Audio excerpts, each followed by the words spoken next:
This video is going to contain some information associated with how things go from one side of the phospholipid bilayer to the other, or how we're able to cross this phospholipid bilayer or the cell membrane. Now, we talked previously about the cell membrane being this hydrophobic region. So you don't want to let water-soluble things through the cell that you can't control. So in the plasma membrane, you're going to have this phospholipid bilayer, and you have that right here. And I'm just going to draw these lines that represent those phospholipid tails that are pointing towards each other, creating that huge water-hating environment. So if this is on the inside of the cell and this is outside the cell, we said previously, just using the terms that we've learned from previous videos, that the outer fluid is going to be called extracellular fluid or interstitial fluid, and the fluid on the inside is going to be the intracellular fluid. And we talked about cytoplasm and cytosol in that previous video. So you've got this plasma membrane that's going to be able to separate those two fluids. You do need to have transport across that membrane, and a lot of what goes through is water soluble. So how are you going to get those materials through that plasma membrane? And so part of the discussion in this video is going to be these processes that are called passive transport processes, which means that they don't require energy. And then in the next video, we're going to talk about active transport processes. So two different ways and a number of different processes that will allow for movement of water-soluble items across that plasma membrane. So here you can see that the plasma membrane is selectively permeable. So that term is used to indicate that you do allow certain things through that membrane. How you do that, as mentioned earlier, is going to be through active or passive transport processes. We've already discussed in the previous video that if you have this phospholipid bilayer, this cell membrane, you can actually put proteins in here, and I'm going to put this protein right in there, and there would be a channel that would allow for, let's say, ions, things like sodium and potassium, to go through those channels. And so that's one way, is actually put these doors that you can open and allow for ions and other particles to go through. So the plasma membrane is not completely permeable. It's selectively permeable. Some things can go in and out. And we're going to see through passive processes, you may not even need channels to allow things through. So what we're going to discuss in this video, again, is going to be the passive transport mechanisms. We use that term passive because it does not require ATP energy. So keep that in mind for the exam. What is the difference between an active and a passive transport mechanism? It's whether it requires ATP or not. Now, you're also going to need to know the terms that are associated with each type of transport mechanism. So down below here, you can see two of the terms associated with passive transport: diffusion and osmosis. Now, you've probably heard of these terms, and they've been discussed when you were in high school and middle school, etc. These are still going to be really important terms that you're going to need to understand, not only for this class, but also for 2402. These two processes here are going to be vital for you to be able to understand cardiovascular function, respiratory function, and urinary function. So make sure that you really get a good understanding of diffusion and osmosis, and then a couple of active transport mechanisms that we'll also be talking about later. So you've got those two broad categories, passive and active mechanisms. And then we're going to talk briefly about carrier-mediated mechanisms that sort of fall within those two categories. So let's talk about the first of the passive transport mechanisms, diffusion. Again, you've heard of this many times. So what I want you to know is the definition of diffusion, which you can see right there on the top, is the net movement of particles from areas of high concentration to areas of low concentration. So you can say particles, or we're really going to be concerned with these items that would be dissolved in water or other fluids, and those would be solutes. So we would say the net movement of particles or the net movement of solutes from areas of high concentration to areas of low concentration. So simple definition for diffusion. Also, you can say that these solutes move down the concentration gradient, again, from high to low. Now, you know that if you were to put dye or some solute concentrated in a certain location within this beaker full of water, that over time you actually don't have to shake the beaker, you don't have to heat the beaker up, you have to do nothing with the beaker and the fluid, that over time that these solutes are going to move to all the different locations within this beaker, and eventually you're going to have a nice equal concentration of solutes throughout the solution. You didn't need to put in any kind of energy. Again, you didn't need to shake the beaker or heat it up. So with the absence of ATP energy, you're able to have this nice diffusion occur because solutes like going from areas of high concentration to areas of low concentration. So knowing the definition of diffusion is one thing. Now you also need to know what are factors that are going to affect the rate of diffusion. What can speed up or slow down how fast these particles are going to move? Well, one is the distance. If you have a larger beaker, certainly it's going to take longer for you to move throughout that entire solution. Molecular size. If you're smaller molecules, you're going to be able to move faster through this solution. Temperature. I mentioned in previous videos that the higher the temperature, the faster the molecular motion. So if you increase the temperature, those molecules are going to move faster and therefore they're going to diffuse faster. Gradient size. The higher the concentration within that initial setup of the experiment, let's say, so if you have a lot of solutes within this region, well, all of these solutes don't like to be bunched up together, so they're going to want to move out to the different regions of that beaker as fast as possible.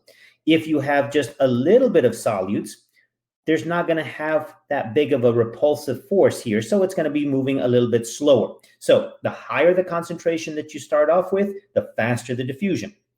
Finally, electrical forces. You know that opposite charges attract and like charges repel. And so if you have a whole bunch of sodium ions, let's say, clustered together, they all have this positive charge. So they're going to want to move away from each other as quickly as possible. So if you have ions, let's say, with the same charge, that is going to cause that quicker diffusion. Higher concentration, faster diffusion. Higher temperature, same thing. Smaller the molecule, faster diffusion. And finally, if you don't have to travel as far, that is also going to increase the rate of diffusion. Now, in this illustration, you can see several examples of diffusion across this plasma membrane. Now, we said that the inner portion of this plasma membrane is going to be those phospholipid tails that are pointing towards each other, that hydrophobic region. Well, they're loaded with lipids. So what is able to go through a lipid bilayer are going to be lipids. So a lot of these lipid-soluble molecules are going to be able to diffuse through the membrane. You can't stop that diffusion. So things like steroids, those are lipophilic, and fats, those are going to be able to cross that phospholipid bilayer with no problem because they're not going to be repelled. So that's one way to get items through. If you're fatty items, you're going to be able to move through. If you have channels, as I mentioned before, that are open, these leak channels, then if ions are able to fit through that channel, they're going to be able to move freely across that membrane. So we're going to see in much later chapters that you're going to have these leak channels for sodium, for potassium. And so that allows for that free movement of sodium and potassium across that phospholipid bilayer.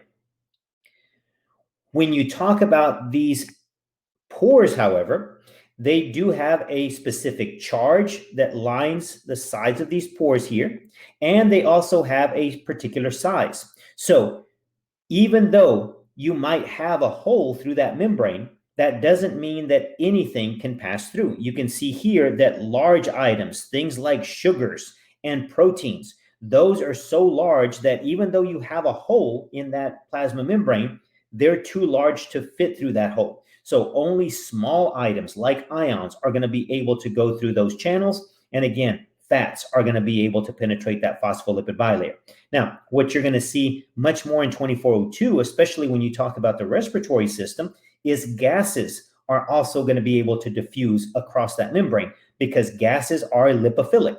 And so they're able to penetrate without the need of any channels. So if you have a large concentration of oxygen molecules, let's say on the outside of a cell, and very little oxygen, then this phospholipid bilayer is not going to present any kind of barrier to this gas, and oxygen will diffuse from an area of high concentration to an area of low concentration. And that's how the cell is able to get the oxygen so that it can perform all of those cellular respiratory functions that we mentioned previously in chapter 3. And so here you can actually see that illustration. And it's not just these gases, but any small non-polar solute is able to go through this plasma membrane. So again, if you have a high concentration of oxygen here, low concentration of oxygen in the cytosol, you're able to move down the concentration gradient. As you perform cellular respiration, carbon dioxide concentrations will increase inside the cell. And what you see is you have a high concentration inside, a low concentration of CO2 outside. And now, again, you move from an area of high concentration to an area of low concentration. Now, I mentioned these ion channels. So here you see this term facilitated diffusion. It's still diffusion, still doesn't require ATP energy. Facilitated just means that it's getting helped out. The diffusion is getting helped out by this protein channel. And so when you have these proteins that are embedded within the plasma membrane, again, this channel is going to be very specific for the type of ion that it lets through. So you can see here that you've got a sodium leak channel that typically only allows sodium through. You have a potassium leak channel, only allows potassium. And notice the directions. Just because it's an ion doesn't mean that it's going in the same direction, or it can go back and forth. So this sodium is going in this direction.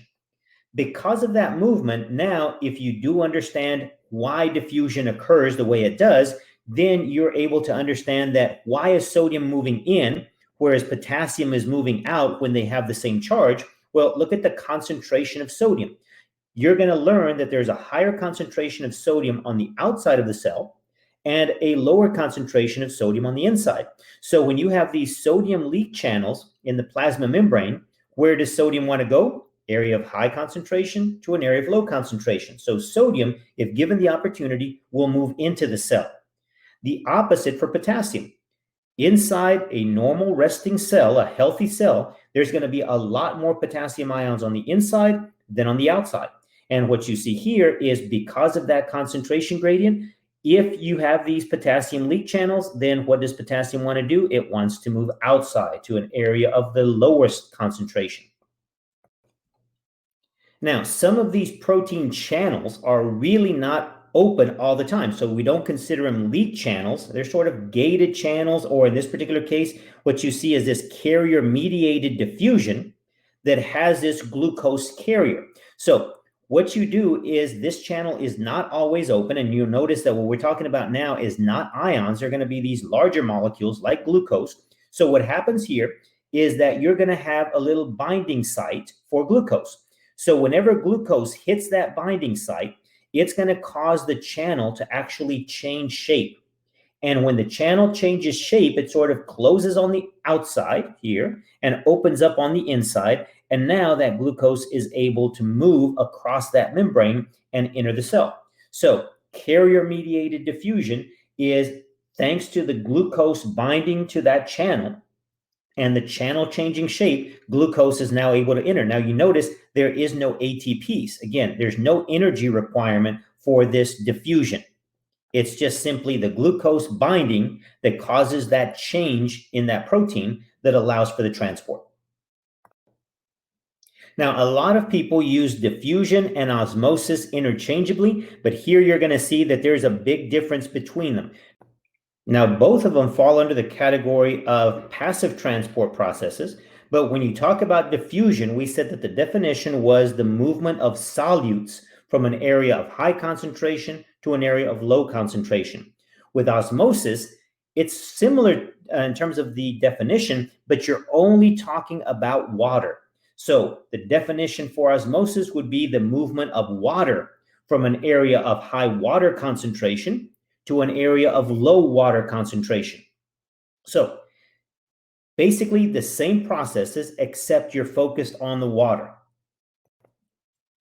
Now, you can think of osmosis in a different way, and this is this bottom section here, that Another definition that you can use for osmosis is the movement of water from an area of low solute concentration to an area of high solute concentration. So now you're focusing on the concentration of the solutes dissolved within that fluid, within that solution. So I like to tell my students that water loves to be where the party's at. And where the party is where the solutes are, whether you're talking about sodium ions, potassium, or proteins. So what you see in this particular experiment is you're going to have this water permeable membrane running right down the middle, which means that water can move to the right or to the left, but these solutes are too large to move. So now what you see is on side A, you're going to load side A up with a lot of solutes. Side B has no solutes. So as I mentioned in this definition, water loves to be where the party is.